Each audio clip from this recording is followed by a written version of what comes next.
ದೆಹಲಿಯಲ್ಲಿ ರಾಜ್ಯ ರಾಜಕೀಯದ ಬಗ್ಗೆ ಹಲವು ಬೆಳವಣಿಗೆಗಳು ನಡೀತಾ ಇದೆ. ನಾಯಕತ್ವ ಗೊಂದಲದ ಮಧ್ಯೆನೇ ಕ್ಯಾಬಿನೆಟ್ ಮೀಟಿಂಗ್ ಕುತೂಹಲಕ್ಕೆ ಕಾರಣ ಆಗಿದೆ. ನಾಯಕತ್ವ ಗೊಂದಲ ಬಗೆಹರಿಯದೆ ಸಂಪುಟ ಪುನಾರಚನೆ ಇಲ್ವಾ? ನಾಯಕತ್ವ ಗೊಂದಲದ ಮಧ್ಯೆ ಈ ಒಂದು ಕ್ಯಾಬಿನೆಟ್ನ ವಿಚಾರ ಈಗ ಸಾಕಷ್ಟು ರೀತಿಯ ಕುತೂಹಲಕ್ಕೆ ಕೂಡ ಕಾರಣ ಆಗಿದೆ. ಹಲವು ಬೆಳವಣಿಗೆಗಳು ನಡೀತಾ ಇದೆ ರಾಜ್ಯ ರಾಜಕೀಯದ ಬಗ್ಗೆ ದಿಲ್ಲಿಯಲ್ಲಿ. ಇಂತಹ ಸಂದರ್ಭದಲ್ಲಿ ನಾಯಕತ್ವ ಗೊಂದಲ ನಿವಾರಣೆ ಬಳಿಕವೇ ಮುಂದಿನ ನಡೆ ಇರುತ್ತಾ? ಸಿಎಂಗೆ ನೇರವಾಗಿ ಯಾವುದೇ ಸೂಚನೆಯನ್ನ ಕೊಟ್ಟಿಲ್ಲ ರಾಹುಲ್ ಗಾಂಧಿ. ಅಧ್ಯಕ್ಷರ ಜೊತೆ ಮಾತಾಡಲು ರಾಹುಲ್ ಗಾಂಧಿ ಸೂಚನೆಯನ್ನ ನೀಡಿದ್ದಾರೆ ಅನ್ನುವಂತಹ ಮಾತುಗಳು ಲಭ್ಯವಾಗಿದೆ. ಸದ್ಯ ಖರ್ಗೆ ಅಂಗಳದಲ್ಲಿದೆ ಸಂಪುಟ ಪುನಾರಚನೆಯ ವಿಚಾರ. ಸಂಪುಟ ನಿರ್ಧಾರ ಅಧ್ಯಕ್ಷರದ್ದೇ ಹೊರತು ವಿಪಕ್ಷ ನಾಯಕರದ್ದಲ್ಲ.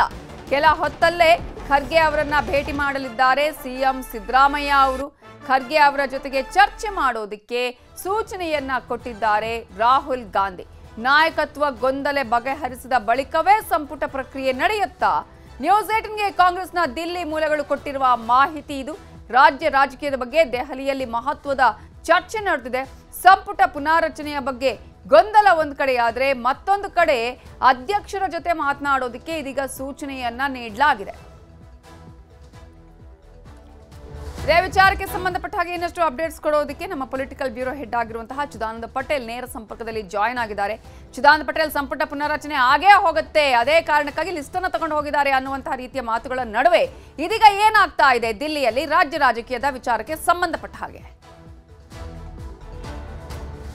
ನವಿತಾ ಜೈನ್, ಸಂಪುಟ ಪುನಾರಚನೆ ಸಂಬಂಧಪಟ್ಟಾಗ ಹಲವಾರು ಸಂದಿಗ್ಧಗಳು ಎದುರಾಗಿರ್ತಕ್ಕಂಥದ್ದು. ಈಗಾಗಲೇ ಡಿಸೆಂಬರ್ 8ರಿಂದ ಬೆಳಗಾವಿಯಲ್ಲಿ ಚಳಿಗಾಲದ ಅಧಿವೇಶನ ಇರತಕ್ಕಂಥದ್ದು. ಹಾಗಾಗಿ ಅಧಿವೇಶನ ಸಂದರ್ಭದಲ್ಲಿ ನೂತನ ಸಚಿವರುಗಳು ಎಲ್ಲೊಂದು ಕಡೆ ವಿಪಕ್ಷಗಳ ಪ್ರಶ್ನೆಗಳಿಗೆ, ಟೀಕೆಗಳಿಗೆ ಉತ್ತರ ನೀಡೋದು ಅಷ್ಟು ಸುಲಭ ಅಲ್ಲ ಎಂಬ ಚರ್ಚೆ ಆಗ್ತಿರ್ತಕ್ಕಂಥದ್ದು. ಯಾಕಂತ ಹೇಳಿದ್ರೆ ಸಾಮಾನ್ಯವಾಗಿ ಅಧಿವೇಶನ ಹತ್ತಿರ ಇರುವಂತಹ ಸಂದರ್ಭದಲ್ಲಿ ಯಾವುದೇ ಕಾರಣ ಕೂಡ ಸಂಪುಟ ಪುನರ್ರಚನೆಯನ್ನ ಅಥವಾ ರಿಸಫಲ್ ಅನ್ನ ಮಾಡೋದು ಬಹುತೇಕ ಕಡಿಮೆ ಅಂತಲೇ ಹೇಳ್ತಿರ್ತಕ್ಕಂಥದ್ದು. ಮತ್ತೊಂದು ಕಡೆ ಡಿಕೆ ಸಹೋದರರು ನಿನ್ನೆ ಮಲ್ಲಿಕಾರ್ಜುನ್ ಖರ್ಗೆ ಅವರನ್ನ ಭೇಟಿಯಾಗಿ ಎಲ್ಲೊಂದು ಕಡೆ ಅಧಿಕಾರ ಹಸ್ತಾಂತರ ವಿಚಾರ ಸಂಬಂಧಪಟ್ಟಾಗೆ ಬಹಳಷ್ಟು ಹೊತ್ತು ಚರ್ಚೆಯನ್ನು ಮಾಡಿರ್ತಕ್ಕಂಥದ್ದು. ನಮಗೊಂದು ಕ್ಲಾರಿಟಿಯನ್ನು ಕೊಡಿ ಅಂತೇಳಿ ಈಗಾಗಲೇ ಬೇಡಿಕೆಯನ್ನು ಇಟ್ಟಿರ್ತಕ್ಕಂಥದ್ದು. ಈ ಎಲ್ಲದರ ನಡುವೆ ಎಲ್ಲ ಒಂದು ಕಡೆ ಮುಖ್ಯಮಂತ್ರಿ ಸಿದ್ದರಾಮಯ್ಯನವರು ರಾಹುಲ್ ಗಾಂಧಿ ಅವರ ಭೇಟಿಯಾದ ಸಂದರ್ಭದಲ್ಲಿ ರಾಹುಲ್ ಗಾಂಧಿ ಅವರು ಸಂಪುಟ ಪುನಾರಚನೆ ವಿಚಾರ ಸಂಬಂಧಪಟ್ಟಾಗೆ ಎಐಸಿಸಿ ಅಧ್ಯಕ್ಷರಾಗಿರ್ತಕ್ಕಂಥ ಮಲ್ಲಿಕಾರ್ಜುನ್ ಖರ್ಗೆ ಅವರನ್ನ ಭೇಟಿಯಾಗಿ ಮಾತುಕತೆ ನಡೆಸುವಂತೆ ಸೂಚನೆ ಕೊಟ್ಟಿರ್ತಕ್ಕಂಥದ್ದು. ಇದೇ ಕಾರಣಕ್ಕಾಗಿ ಇವತ್ತು ಸಂಜೆ 6:30 ಮುಖ್ಯಮಂತ್ರಿ ಸಿದ್ದರಾಮಯ್ಯ ಅವರು ಮಲ್ಲಿಕಾರ್ಜುನ್ ಖರ್ಗೆ ಅವರ ಅಪಾಯಿಂಟ್ಮೆಂಟ್ ಅನ್ನು ತೆಗೆದುಕೊಂಡಿರ್ತಕ್ಕಂಥ. ಹಾಗಾಗಿ ಒಂದು ಕಡೆ ಈಗಾಗಲೇ ನಾಯಕತ್ವ ಗೊಂದಲ ಇನ್ನೂ ಕೂಡ ಬಗೆಹರಿದಿಲ್ಲ. ನಾಯಕತ್ವ ಗೊಂದಲ ಬಗೆಹರಿಸುವಂತೆ ಈಗಾಗಲೇ ಡಿಕೆ ಸಹೋದರರು ಪಟ್ಟಿಡ್ದಿರ್ತಕ್ಕಂಥದ್ದು. ಮತ್ತೊಂದು ಕಡೆ ಅಧಿಕಾರ ಹಸ್ತಾಂತರದ ವಿಚಾರ ಸಂಬಂಧಪಟ್ಟ ಕೂಡ ಮಲ್ಲಿಕಾರ್ಜುನ್ ಜೊತೆ ಈಗಾಗಲೇ ನಿನ್ನೆಯ ಮಾತುಕತೆ ಸಂದರ್ಭದಲ್ಲಿ ಪಟ್ಟಿಡ್ದಿರ್ತಕ್ಕಂಥದ್ದು. ಈ ಎಲ್ಲದರ ನಡುವೆ ಕೂಡ ಸಂಪುಟ ಪುನಾರಚನೆಯನ್ನ ಮಾನದಂಡ ಏನು ಎನ್ನುವುದರ ಬಗ್ಗೆ ಚರ್ಚೆ ಆಗಬೇಕಾಗಿರ್ತಕ್ಕಂಥ. ಯಾಕಂದ್ರೆ ಯಾರನ್ನ ಕೈ ಬಿಡಬೇಕು ಮತ್ತು ಯಾರನ್ನ ಸೇರಿಸಬೇಕು, ಮತ್ತು ಯಾರನ್ನ ಕೈ ಬಿಟ್ಟರೆ ಏನು ಅನುಕೂಲ ಮತ್ತು ಯಾರನ್ನ ಸೇರಿಸಿದ್ರೆ ಮತ್ತೆಷ್ಟು ಅನುಕೂಲ ಎಂಬುದು ಕೂಡ ಚರ್ಚೆ ಆಗ್ತಿರ್ತಕ್ಕಂಥದ್ದು.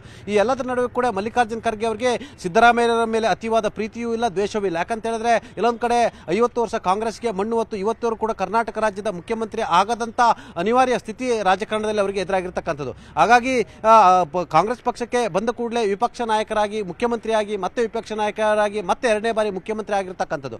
ಅಲ್ಲದೆ ಈಗಾಗಲೇ ಅಧಿಕಾರ ಹಸ್ತಾಂತರ ಸಂಬಂಧಪಟ್ಟಾಗೆ ಕೇವಲ ಡಿಕೆ ಶಿವಕುಮಾರ್ ಮತ್ತು ಅವರ ಬಳಗದವರು ಹೇಳ್ತಿರ್ತಕ್ಕಂಥದ್ದು. ಮತ್ತು ಅಧಿಕಾರ ಹಸ್ತಾಂತರದ ಸಂಬಂಧಪಟ್ಟಾಗೆ ಒಪ್ಪಂದ ಆಗಿದೆ, ಅದು ಚರ್ಚೆ ಆಗಿದೆ ಎಂಬುದರ ಬಗ್ಗೆ ಎಐಸಿಸಿ ಅಧ್ಯಕ್ಷ ಆಗಿರ್ತಕ್ಕಂಥ ಮಲ್ಲಿಕಾರ್ಜುನ್ ಖರ್ಗೆ ಆಗಲಿ ಅಥವಾ ರಾಹುಲ್ ಗಾಂಧಿ ಆಗಲಿ ಅಥವಾ ಸೋನಿಯಾ ಗಾಂಧಿ ಅವರಾಗಲಿ ಯಾರು ಕೂಡ ಪ್ರಸ್ತಾಪವನ್ನು ಮಾಡಿಲ್ಲ.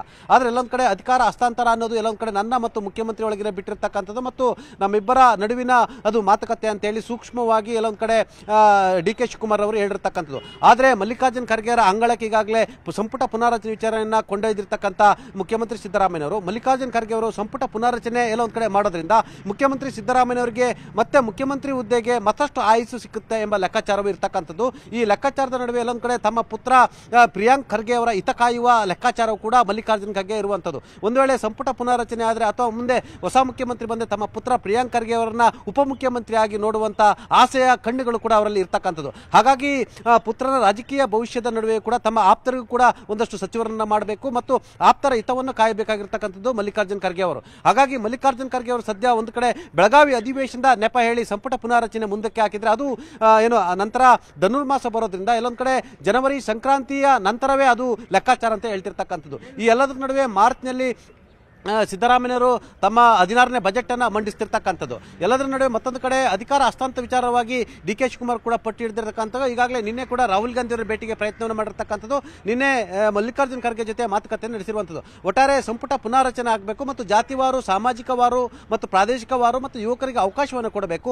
ಹಾಲಿ ಇರತಕ್ಕಂಥ ಅನೇಕರ ಮೇಲೆ ಗಂಭೀರವಾದ ಆರೋಪಗಳಿರ್ತಕ್ಕಂಥದ್ದು, ಅನೇಕ ಸಚಿವರ ಮೇಲೆ ಭ್ರಷ್ಟಾಚಾರದ ಆರೋಪಗಳಿರ್ತಕ್ಕಂಥದ್ದು ಮತ್ತು ನಿರ್ಲಕ್ಷ್ಯದ ಆರೋಪ ಇರತಕ್ಕಂಥದ್ದು ಮತ್ತು ತಮ್ಮ ಖಾತೆಯನ್ನು ಸರಿಯಾಗಿ ನಿರ್ವಹಿಸಿಲ್ಲ ಮತ್ತು ಪಕ್ಷವನ್ನು ಕಟ್ಟುವಲ್ಲಿ ಕೂಡ ಎಲ್ಲೊಂದು ಕಡೆ ಕೆಲಸ ಮಾಡಿಲ್ಲ ಎಂಬ ಗಂಭೀರ ಆರೋಪಗಳು ಇರತಕ್ಕಂಥದ್ದು. ಈ ಎಲ್ಲ ಆರೋಪ ಪ್ರತ್ಯಾರೋಪ ನಡುವೆ ಕೂಡ ಮಲ್ಲಿಕಾರ್ಜುನ್ ಖರ್ಗೆ ಅವರ ಅಂಗಳಕ್ಕೆ ಇದೀಗ ಸಂಪುಟ